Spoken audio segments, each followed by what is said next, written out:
Okay, so I'm going to read page 205 to 210. It's the chapter Camp 3.5. Okay, remember where we left off. They just realized that they are going to have to...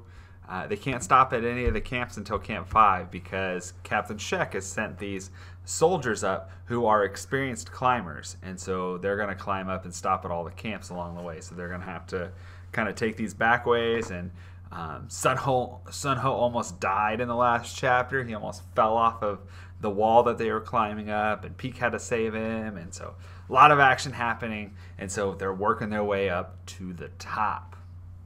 So make sure you have your paper in front of you. Name is on it, first and last name, and then label your page Camp 3.5, page 205 to 210. Make sure you put that on top of your page so that I know what chapter we're talking about.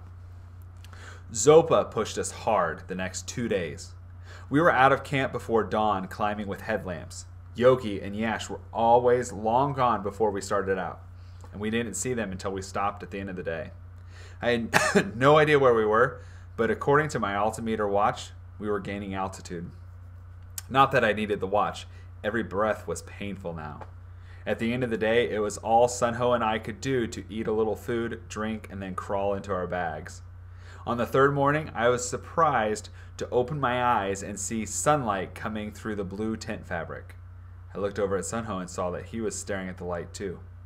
We had barely talked the past few days. No time, no breath. "How are you doing?" I asked. "Not well," Sunho said. "You've done okay the last couple of days?" He shook his head. "It has been very hard." That was an understatement. We had done several technical climbs the past 48 hours. It had been some of the most difficult climbing I had ever done. "Any idea where we are?" Sunho sat up with a groan. "Feels like we're on the summit."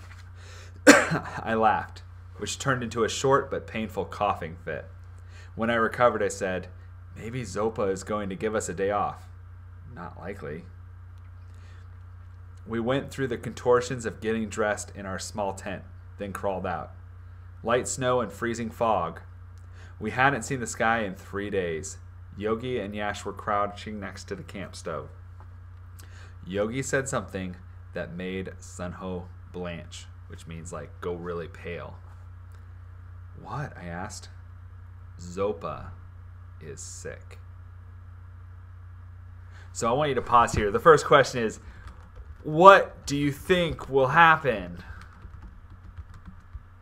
Okay, Zopa sick. What do you think is going to happen? So right now, pause the video and tell me, what do you think is going to happen? I understood why he was upset. Zopa didn't get sick. Zopa was the Iron Man. He had seemed fine the night before when we got to camp. We hurried over to his tent. He looked terrible. Bloodshot eyes, runny nose, pale. But he managed to sit up in his sleeping bag when he saw us.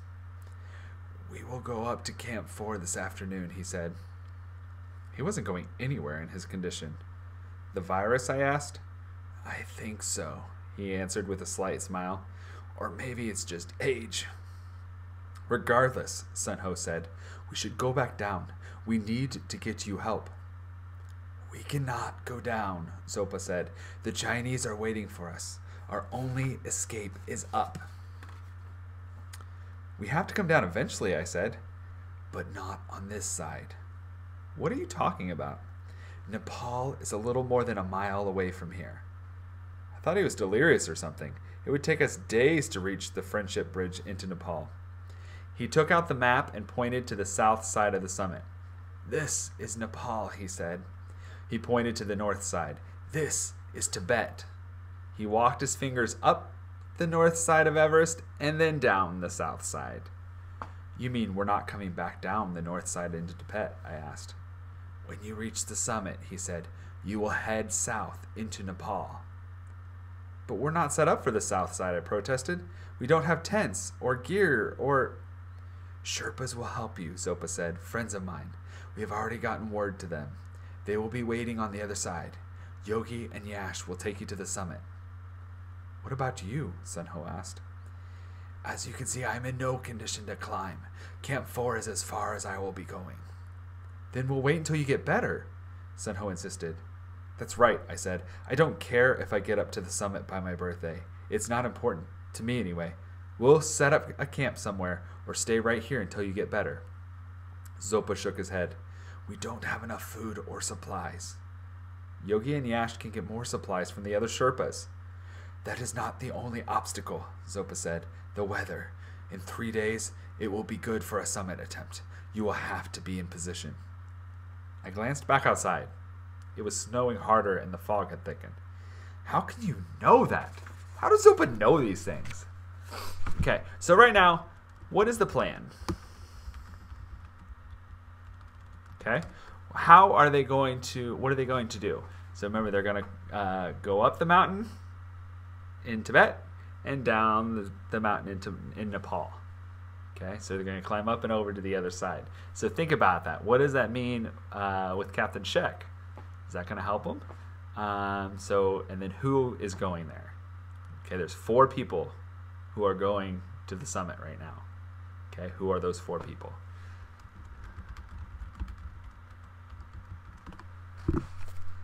Pause the video and answer those questions. He was impossible. Okay, I said, so the weather breaks and we make it to the summit and somehow make it down the south side. How are you going to get past the Chinese soldiers on the north side? I'm a Nepalese citizen in Tibet with legal papers. Captain Shek has no grounds to arrest me. You saw what happened the last time he tried. I don't think I will be caught. But if I am, the very worst he can do is deport me, which is what I want anyway. I'll see both of you on the other side. I don't think I can make it to the summit, Sunho said. I had a lot of trouble yesterday. I'm afraid I've put you in a terrible situation, Sunho, Zopa said. You will have to make it to the summit now.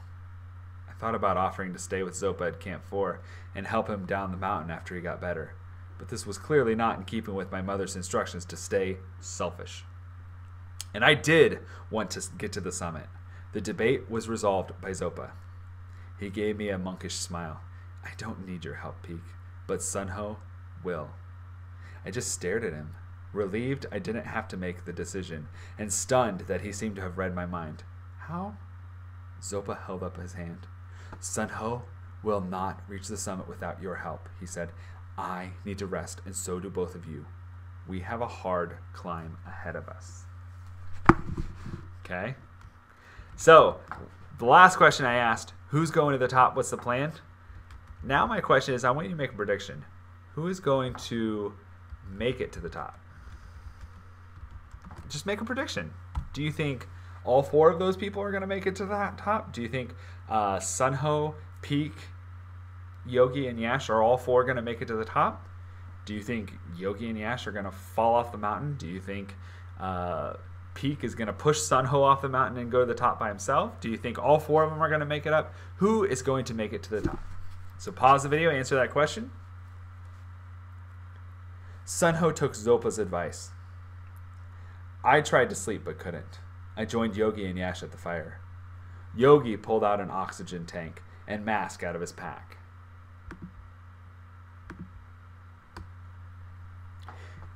He showed me how to attach the mask to the regulator.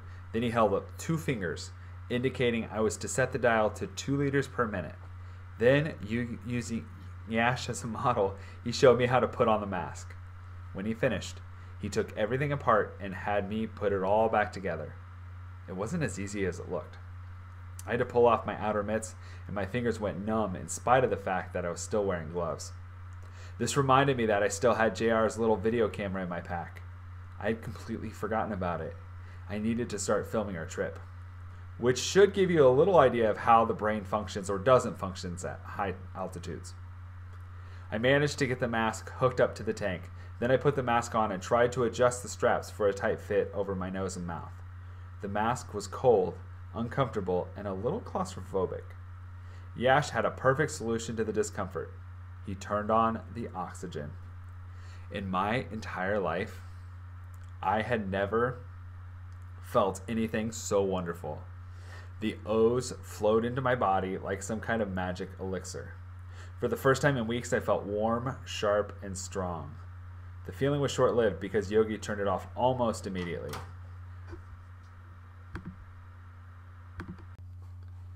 Reluctantly, I took off the mask. The Sherpa brothers were smiling at me. Yogi said something in Nepalese, then held up 5 fingers. Got it, I said. Not until Camp 5. Theoretically, you could use O's all the way up the mountain. The problem was you would have to use a half-dozen Sherpas to carry enough oxygen tanks to get up the mountain. The tanks didn't last that long. Yogi and Yash left around noon. A couple of hours later, Zopa came out of his tent, looking like a corpse emerging from a tomb. I packed his gear, then roused Sunho, who looked a lot better after his nap. We started out for Camp 4. This time, Sunho and I had to wait for Zopa. About halfway there, he put on an oxygen mask and cranked it up. This certainly put a little more spring in his step. I was envious. So I want you to think about that last little image. Hold on, sorry, I lost my spot. Okay. Where it says, Zopa came out of his tent looking like a corpse emerging from his tomb.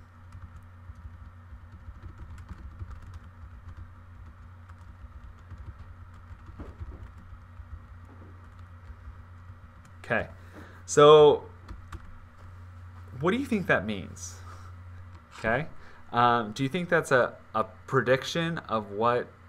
Do you know what foreshadowing is? Like a prediction of, like, indicating what will happen in future events. Do you think that's foreshadowing? So my question is what's going to happen to Zopa? I want you to make a prediction. What do you think is going to happen to Zopa? So that's it for this video. Make sure you've got the top labeled with Camp 3.5, page 205 to 210. Until next time.